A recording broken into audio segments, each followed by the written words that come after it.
అందరికీ నమస్తే. మా ఉమ్మడి మామనార్ జిల్లా మంత్రి జూపల్లి కృష్ణారావు కొల్లాపూర్ ఎమ్మెల్యే మొన్న చెప్పినా కదా, కోర్టుకి వెళ్ళి సమన్స్ పంపించిండు. నెక్స్ట్ మంత్ 25వ తేదీలోపు కోర్టుకు మనం వివరణ ఇవ్వాల్సి ఉంటుంది. అవి ఏ వీడియో కూడా మీకు చూపించిన. అత్తాపూర్ రాజేందర్ అత్తాపూర్లో లేని రోడ్డును చూపించి పర్మిషన్ తెచ్చుకొని వాళ్ళ కొడుకు జూపల్లి కృష్ణారావు వాళ్ళ కొడుకు, అదంతా జూపల్లి కృష్ణారావు కొడుకు అయితే గవర్నమెంట్ ఆ పని చేయదు, జిహెచ్ఎంసీ పర్మిషన్ ఇవ్వదు. రాత్రి పోయి జిహెచ్ఎంసీ ఆఫీసర్లు వితౌట్ శంకుస్థాపన కొబ్బరికాయ కూడా కొట్టకుండా, ఇప్పుడు ఎట్లున్నది కాలం, రోడ్ వేయాలంటే ఓ మంత్రి రావాలి, ఓ ఎమ్మెల్యే రావాలి, కార్పొరేటర్ రావాలి, శంకుస్థాపన చేయాలి. శంకుస్థాపన చేసినప్పుడు రోడ్ వేస్తారా? వెయ్యరు.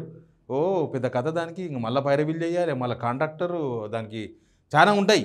అంత ఈజీ కాదు. ఒక రోడ్ వేయాలంటే బిడ్స్, దానికి మళ్ళీ కాంట్రాక్టర్స్ వచ్చి వేలంలో పాల్గొనాలి, ఎవరు తక్కువ వేస్తారో వాళ్ళకి ఇవ్వాలి, వాళ్ళు రోడ్ వేయాలి, మెజర్మెంట్స్, చాలా కథలు ఉంటాయి.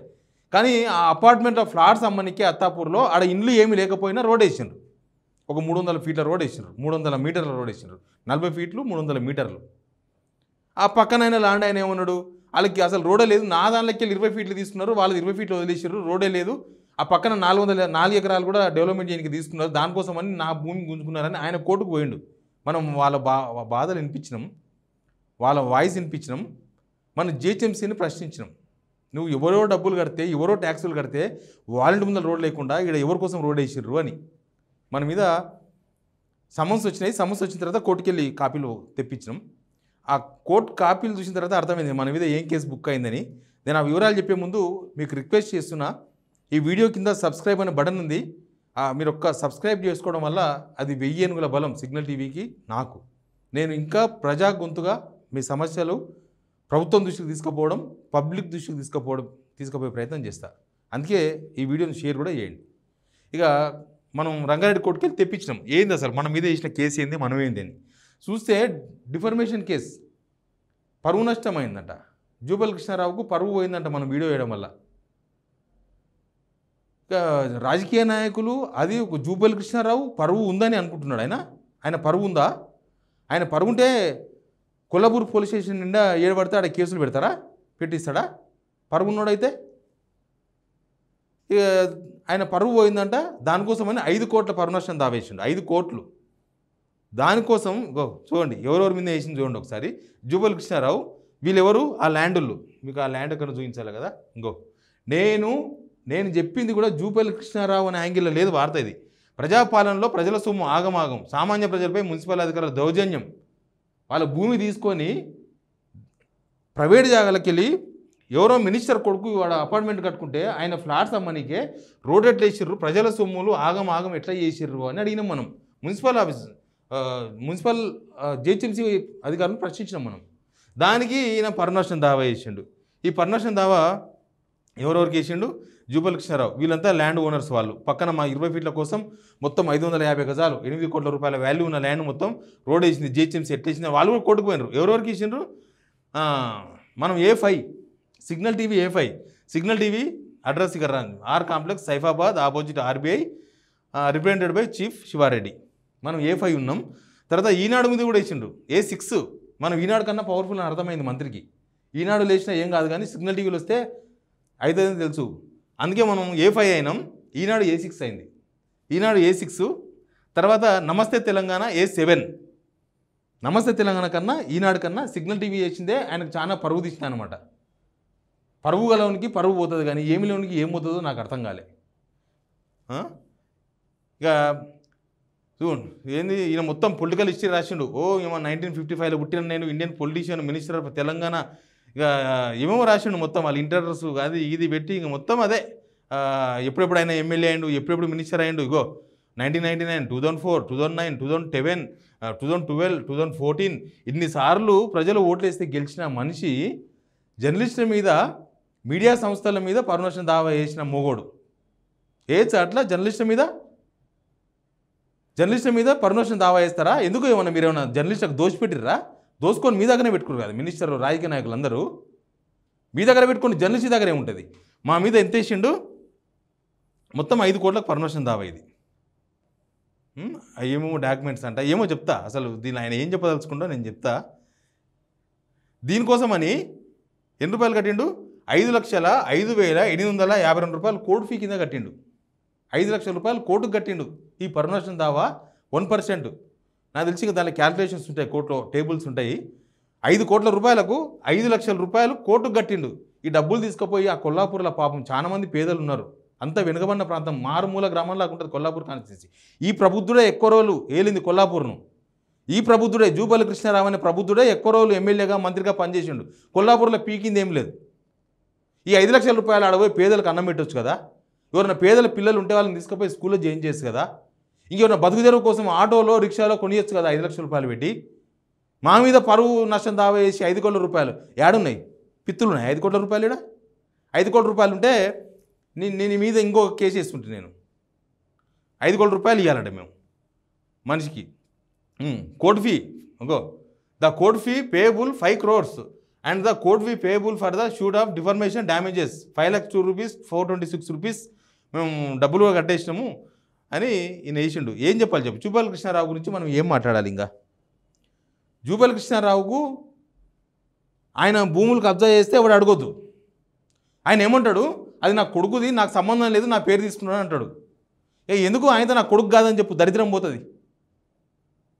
సిగ్గు శరం ఏమైనా ఉండాలి కదా. ఒక మినిస్టరు వాళ్ళ కొడుకును చూసి జిహెచ్ఎంసీలు పోయి రోడ్ వేసిండ్రా? వాళ్ళ కొడుకును చూసి 20 ఫీట్ల రోడ్డును 20 ఫీట్ల రోడ్డు కలిపి జిహెచ్ఎంసీలు పోయి రోడ్ వేసిండ్రా? వాళ్ళ కొడుకుది ఈయనకు సంబంధం లేకపోతే నా ఇంటర్ఫియరెన్స్ లేదని చెప్తాడు. వాళ్ళ కొడుకు కట్టే అపార్ట్మెంట్లో నా ఇంటర్ఫియరెన్స్ ఏం సంబంధం లేదు, నాకేం సంబంధం లేదని చెప్తాడు ఈయన. ఈయనకు సంబంధం లేకపోతే ఆ రోడ్డు రాత్రిపూట వేసిర్రు. ఎప్పుడు? శనివారం నాడు రాత్రిపూట వేసిర్రు రోడ్డు. దొంగతనం చేసినాడే కదా. జిహెచ్ఎంసీ ఆఫీసర్లు శనివారం నాడు రాత్రిపూట పనిచేస్తారా? వేస్తారా? రోడ్లు వేస్తుర్రా? పొద్దుగాల పుట్టిన రాత్రిపూట వేస్తారా ఇల్లు జిహెచ్ఎంసీ ఆఫీసర్లు? ఆడ ఎవరెవరు తెలుసా? చీఫ్ ఇంజనీర్లు, సిఐ, డీసీపీ, ఇంకెవరెవరున్నారో ఎస్ఐ, ఓ 10 మంది కానిస్టేబుళ్ళు. అంటే మంత్రి గారి కొడుక్కే మంత్రి కన్నా ఎక్కువ పవర్ ఉందా? మంత్రి గారి కొడుక్కే వీళ్ళందరూ భయపడి రాత్రిపూట అర్ధరాత్రి వచ్చి పోలీస్ ఫోర్స్ పెట్టి రోడ్ వేసినరా? ఏమర్థం చేసుకోవాలి? నాకు సంబంధం లేదు, నా కొడుకు కడుతున్నాడు, నా కొడుకు కడుతున్నదల్లా నా పేరు వాడినరు, నా పరువు పోయింది అంటాడు. ఈయనకు పరువు ఉంటే ఆ పని చేస్తాడా? ఈయనకు పరువు ఉన్నోడైతే ఇన్ని పార్టీలు మారేతోడా? ఈ పార్టీ ఆ పార్టీ ఈ పార్టీ అన్ని పార్టీలు తిరిగి ఇంకా పరువు ఉందనుకుంటున్నాడు. జీడి కింద నల్లగా ఉందంటే నాకేం సిగ్గండదంట, గట్టే ఉన్నది ఇది. ఈయనకు పరువు ఉందంట, అది మేము తీసినామంట. ఉన్నోనికైతే పరువు దేనికి వస్తుంది, లేనోనికి వెళ్ళి ఏది తీయాలి పరువు? నా కొడుకు కట్టేదానికి నాకు సంబంధం లేదని చెప్పుకోనికైనా కొంచెం ఇంగిత జ్ఞానం ఉండాలి. సమాజంలోనే ఉన్నాం కదా. మరి మిగతా వాళ్ళు చాలామంది కొడుకులు సామాన్యులు చాలామంది కొడుకులు కూడా కాదు, తండ్రులే కడుతున్నారు చాలా దగ్గర అపార్ట్మెంట్స్. వాళ్ళ దగ్గర రోడ్లు వెళ్ళే ఎందుకు జిహెచ్ఎంసీ వాళ్ళు పోయి, వాళ్ళ దగ్గర పోలీసు వాళ్ళు పోయి ఎందుకో పోలీస్ ఫోర్స్ పెట్టి ఆడ మొత్తం ఎవరు రాకుండా మొత్తం అర్ధరాత్రి పూట పెద్ద పెద్ద అపార్ట్మెంట్స్ కడతారు, పెద్ద పెద్ద ఫ్లైఓవర్స్ కడతారు. పోలీసులు ఉంటారు ఆడ? పోతారా పోలీసులు? పోరు కదా. అర్ధరాత్రి, అది కూడా పోలీసుల డ్యూటీ. పెద్ద పెద్ద ఆఫీసర్లు అర్ధరాత్రి పూట తిరుగుతారా? వాళ్ళ మినిస్టర్ కొడుకు కాకపోతే ఆయన ఎవరో ఏంది తోపు? ఆయన ఏమన్నా అంటే మినిస్టర్ కొడుకే వీళ్ళు ఉత్సవపోసుకుంటారా జిహెచ్ఎంసీ ఆఫీసర్లు, పోలీసు వాళ్ళు? నేను కోర్టును గౌరవిస్తా, కోర్టుకు నేను ఇచ్చే వివరణ ఇస్తా, ఉత్తవ వివరణ ఇయ్యా. దీనిలో జిహెచ్ఎంసీ ఆఫీసర్లను లాగుతా, పర్మిషన్ ఇచ్చిన హెచ్ఎండిఏ వాళ్ళని లాగుతా, అందరినీ నిలబెడతాడా? నేనే వాదించుకుంటా, నా కేసు నేనే వాదించుకుంటా. నాకు చాలామంది మన సిగ్నల్ టీవీ సబ్స్క్రైబర్సు, మన వీడియోస్ చూసే చాలామంది అడ్వకేట్స్ మేము వస్తాం సార్ రంగారెడ్డి కొడుకు, మేము వాదిస్తామని చెప్తున్నారు. మేము వస్తాము, జూపల్లి కృష్ణారావు కథ చెప్పుదామంటున్నారు. చెప్పుదాం ఆయన కథ చెప్పుదాం, జిహెచ్ఎంసీ కథ చెప్పుదాం, హెచ్ఎండిఏ కథ చెప్పుదాం. అసలు ఎట్లా ఇచ్చారు, ఏం కథ? మొత్తం ఆ అపార్ట్మెంటే పెద్ద కాంప్లికేటెడ్. ఇస్తారా 20 ఫీట్ రోడ్డుకు అపార్ట్మెంట్కి పర్మిషన్ ఇస్తారా? ఎవరన్నా ఇస్తారా? హెచ్ఎండిఏ కానీ జిహెచ్ఎంసీ వాళ్ళకి ఎట్లా ఇచ్చింది? అంటే ఆడ పెద్ద జాగా చూపించేసేసి నాది అంటే పర్మిషన్ ఇచ్చేస్తారా? అపార్ట్మెంట్ కట్టేసుకుంటారు సార్ అంటే ఇంకా కట్టుకోపో అని పర్మిషన్ ఇస్తారా? లేకపోతే ఆ జాగా నాదా కాదా చూసారు కదా. మనం అన్ని పేపర్లు సబ్మిట్ చేసినాకనే కదా పర్మిషన్ ఇచ్చేది. ఇది ఈయనదేనా కాదా చూసినాకనే కదా. మళ్ళీ జూపల్లి కృష్ణారావు కొడుకు ఎట్లా ఇచ్చిర్రు? జూపల్లి కృష్ణారావు తండ్రి కాబట్టి ఇచ్చిర్రు. ఈయననేమో నాకు సంబంధం లేదు, నాకేం సంబంధం లేదు, నా కొడుకు బిజినెస్లో ఇంటర్ఫియర్ కాను. మళ్ళీ దేని ఇంటర్ఫియర్ అవుతావు స్వామి? మంది భూములు కబ్జా చేసిన దానిలో ఇంటర్ఫియర్ అవుతావా? మందిని చంపడంలో ఇంటర్ఫియర్ అవుతావా? కొల్లాపూర్ కాన్స్టిట్యున్సీలో శ్రీధర్ రెడ్డి అని చెప్పి ఒక రైతును చంపితే ఇప్పటికి 9 నెలలు అయింది. అక్కడ పోలీసు వాళ్ళు ఎవరు చంపిరుగా పట్టుకోలే, ఎందుకు పట్టుకోలే? మన నెంబర్ 1 పోలీసింగ్ ఏమైంది? జూపల్లి కృష్ణారావు వాళ్ళ మనుషులు, జూపల్లి కృష్ణారావు వాళ్ళ ఇంటి వాళ్ళు చెప్పారు, జూపల్లి కృష్ణారావు మనుషులే చంపినరు, జూపల్లి కృష్ణారావే చంపించండి అని. అందుకని పోలీసు వాళ్ళకి ఎవరు దొరకలే. ఇంకా మా వాళ్ళ నీతులు మాట్లాడతారు, పొద్దుగా లేసే నీతులు. జూపల్లి కృష్ణారావు గారు, మీ గురించి నాకేం తెలియదు ఏం కాదు, మీ 7 తరాలు తెలుసు నాకు, నేను కూడా చూసుకుంటా, నేనేం వదిలేను. నేను అంత ఈజీగా వార్త చెప్పి వదిలేసే రకం కాదు. ఇది ఇన్వెస్టిగేషన్ చేస్తాం మీ మీదనే. నాకు ఎవడు పిహెచ్డీ అని అవసరం లేదు, ఇన్వెస్టిగేషన్ చేస్తాం. మీ కథలు ఏంది, మీ వ్యాపారాలు ఏంది, మీ సర్కిల్ ఏంది, మీ కొల్లాపూర్లో ఏం చేస్తున్నారు, కొల్లాపూర్కి వెళ్ళి రోజు ఒక రిపోర్ట్ తెప్పించేస్తా. కానీ ఈ విషయంలో మీరు కామెంట్ రూపంలో చెప్పండి. ఆయన 5 కోట్ల రూపాయల పరువు నష్టం దావా వేసిండు, 5 కోట్ల పరువు నష్టం దావా. ఆయనకు సంబంధం లేదంట, ఆయన కొడుకుతో ఆయనకు సంబంధం లేదంట.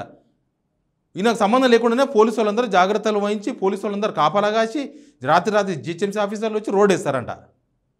కోర్టులో మాట్లాడుకుందాం స్వామి, కోర్టుకు వస్తా, కోర్టులో మాట్లాడుకుందాం.